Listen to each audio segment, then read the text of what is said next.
या नात्याने म्हणजे गेली बरेच 12-13-15 वर्ष काम करतोय. विविध संघटनांची मी आजपर्यंत कामं करत आलो. हिंदुत्वाचं काम करतोय. आत्ताच 8 तारखेला कार्यक्रमात स्वतः IRS ऑफिसर आले होते आणि इतका छान कार्यक्रम झाल्यानंतर एक सामाजिक प्रतिमा, एक शिवकार्य करणारा तरुण म्हणून माझी ओळख आहे आणि गेल्या बऱ्याच वर्षात असंही जाणवतंय. तर सरळ मी मुद्द्यावर बोलतो की रोशन वाडकर नावाची एक व्यक्ती आहे, एका पक्षाची पदाधिकारी सुद्धा आहे. परंतु आम्हाला राजकारण करायचं नाही, त्यामुळे त्या पक्षाचे नाव मी घेत नाही. रोशन मावळा म्हणायची लायकी नाही तुझी. आज दुसऱ्यांच्या आया बहिणींमध्ये स्वतःच्या आया बहिणींना बघशील ना, तेव्हा खरा स्वतःला छत्रपतींच्या विचारांनी समृद्ध करशील. आणि पुढे लिहिले सुद्धा #जयेश गायकवाड. बरं, आता ही त्याच विदिन 24 hours त्याच्या विभागामध्ये जाऊन त्याच्याच बॅनरवरती केलेल्या पोस्टचं मी त्याला जाब विचारला, लाईव्ह केला. पोलिसांकडे प्रकरण हे रात्रभर चालू होतं. रात्रभर तमाशा चालू आहे पोलीस स्टेशनमध्ये. हा मुद्दा जर खरा होता तर त्या टायमाला त्यांनी तेव्हाच जर विषय संपवला तर संदर्भ मावळा हा वापरायला नव्हता पाहिजे. सगळ्यात महत्त्वाचा मावळा हा विषय आला होता. शिवछत्रपतींचे विचार हा विषय आला होता. आया बहिणींचा विषय म्हणजे हा कॅरेक्टरचा विषय होता.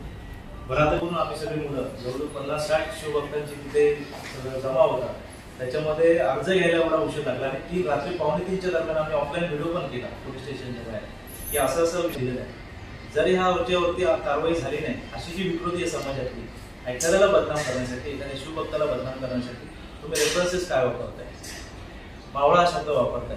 बरं, मावळा या शब्दाला हात बऱ्याचशा संघटना करतात.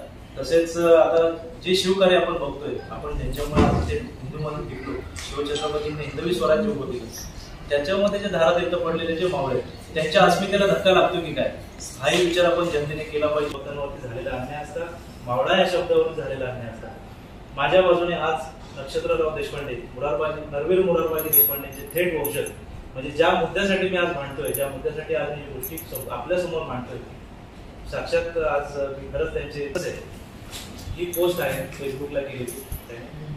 काही तासांनी पोस्ट डिलीट झाली. बरं, जर एखाद्याची आपण बदनामी करतोय, एखाद्या व्यक्तीची आपण बदनामी करतोय, तर त्याच्या मागचा हेतू काय होता?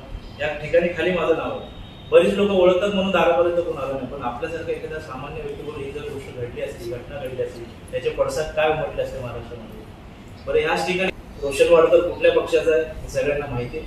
आपण ही गोष्ट लोकांपर्यंत, शिवभक्तांपर्यंत पाठवा. अशापेक्षा पुढचा विषय प्रचंड उल्लेख करून किंवा त्याच्यावरती चिखलफेक करण्याचा जो प्रयत्न आहे हा अतिशय चुकीचा आहे. शिवराजाभिषेक समिती जी ज्येष्ठ शुद्ध त्रयोदशी झाला होता, तो गेल्या 28 वर्ष आम्ही आमच्या समितीच्या मार्फत करत आहोत आणि त्या समितीचा मी संस्थापक सदस्य आणि अनेक वर्ष कार्याध्यक्ष आहे. जयेशराव बोलतोय आणि एक निश्चित शिवभक्त अशी त्यांची ओळख आहे. हिंदुत्ववादी त्यांचे जे विचार, त्यांचं कार्य आहे ते देखील त्यांचा वैयक्तिक वाद जो काही असता तर त्यांनी वैयक्तिकरित्या जर का त्यांनी तो तिकडे मांडला असता किंवा एकमेकांना विचारलं असतं तर त्यात कोणाचीच काही हरकत नव्हती. आज इथपर्यंत वेळ आली नसती. पण फेसबुक सारख्या एक जी अत्यंत ज्वालाग्राही अशी जी एक सोशल मीडिया जो आहे, त्या ज्वालाग्राही सोशल मीडियावरती अशा विषय असा की काही दिवसांपूर्वी म्हणजे 23 तारखेला संध्याकाळी 8:30च्या दरम्यान मी एक शिवभक्त म्हणून बोलतोय, जयेश दशरथ गायकवाड, राहणार कोपरी, ठाणे पूर्व, सकल हिंदू एकीकरण समिती. तसेच आजपर्यंत बरेच हिंदुत्ववादी संघटनांची कामं केलेली आहेत. हिंदुत्वाचं काम करतो. नुकताच 8 तारखेला आमचा शिवप्रताप दिन साजरा झाला. तिथे IRS ऑफिसर सुद्धा आलेले, बरेच मान्यवर आले होते. छान कार्यक्रम झाला. त्यानंतर आता 23 तारखेला संध्याकाळी एक पोस्ट पडली फेसबुकला. माझी वैयक्तिक बदनामी करण्याचा असा हेतू समोरच्याचा असं म्हणणं आहे, परंतु त्यामध्ये दाखले देताना तू छत्रपतींचा मावळा म्हणण्याच्या लायकीचा नाही, प्लस त्याच्यामध्ये आया बहिणींचा विषय आला. म्हणजे ह्या ज्या गोष्टी ज्या घडलेल्या आहेत, छत्रपतींच्या विचारांचा विषय. बरं, वैयक्तिक बदनामीसाठी आपण रेफरन्सेस काय वापरतोय? मावळा हा शब्द वापरतोय. थेट मावळा हा शब्द वापरणं हे गैर आहे, हे चुकीचं आहे. शिवभक्त म्हणून मला ह्या गोष्टीचाही राग आलेला आहे आणि समस्त शिवभक्तांच्या वतीने मी आता बोलतोय की त्याच्यावरती, ह्या गोष्टीवरती आता माझ्याबरोबर हा प्रसंग घडलाय. सामाजिक प्रतिष्ठा माझी चांगली असल्यामुळे माझ्या दारापर्यंत, माझ्या समोर कोणी आलं नाही, माझा विरोध आतापर्यंत झालेला नाही, कारण तशी सामाजिक प्रतिमा माझी नाहीये. शिवभक्त म्हणून चांगला आहे.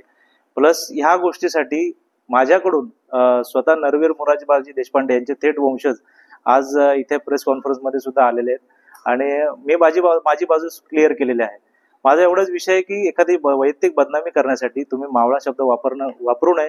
छत्रपतींच्या विचारांचा उल्लेख होऊ नये. आणि महाराष्ट्रात हा पहिल्यांदा हा प्रसंग घडलेला आहे. आता इतकी वर्ष मी काम करतोय, ही गोष्ट पहिल्यांदा घडलेली आहे. तर ह्या गोष्टी कुठेतरी वचक लागली पाहिजे, त्यासाठी आम्ही आज पत्रकार परिषद बोलवली होती. या संदर्भात तुम्ही कुठे कंप्लेंट केलेली आहे? या संदर्भात जेव्हा घटना घडली, ज्यावेळेस पोस्ट पडली, त्याच क्षणी स्थानिक पोलीस स्टेशन, कोपरी पोलीस स्टेशनला मी निवेदन अर्ज दिला. घडलेला प्रकार, त्याच्या संबंधित जेवढ्या पण माझ्याकडे एव्हिडन्स आहेत, जी फेसबुकची पोस्ट, त्याचा स्क्रीनशॉट, ज्या गोष्टी आहेत त्या मी अर्जामध्ये जोडून त्या दिल्या होत्या. परंतु ती फक्त एक अर्ज घेण्यासाठी जवळजवळ 5-6 तास आम्हाला रात्रभर पोलीस स्टेशनच्या बाहेर तिथे म्हणजे त्याच्या समोर विषय झालेला आहे, त्या रोशन वाडकरच्या समोर विषय झालेला आहे. ते निवेदन घ्यायला सुद्धा पोलिसांनी उशीर केला. जर कारवाई करण्यात नाही आली तर तुमचं पुढचं पाऊल काय आहे? आता कारवाई जर नाही झाली, याच्यावरती गंभीर गुन्हा दाखल नाही झाला, ह्या फेसबुक पोस्टवरती यांनी जी पोस्ट केली त्याच्यावरती सखोल चौकशी झाली पाहिजे. आणि ती पोस्ट त्यांनी काही तासानंतर डिलीट पण केली. बरं, डिलीट केली तर त्या टायमाला त्यांनी रिझनही सांगितलं नाही की पोस्ट का केली होती. कारण याच्यामुळे जर सामाजिक तेढ निर्माण झाली असती, शिवभक्तांमध्ये ज्या भावना निर्माण झालेल्या आहेत, आज ठाणे शहरामध्ये, कोपरी, ठाणे पूर्व भागामध्ये जर कोणाला विचाराल तर ह्या प्रकरणाचे प्रतिसाद फार वेगळे उमटलेले आहेत. ह्याच्यामध्ये शिवभक्ताच्या भावना दुखावलेल्या आहेत. माझ्यासोबत जी काम करणारी जी शेकडो मुलं आहेत, आज त्यांच्या मनात कुठेतरी एक दुःख आहे. त्यांच्या वतीने मी आज विषय मांडते तुमच्या समोर.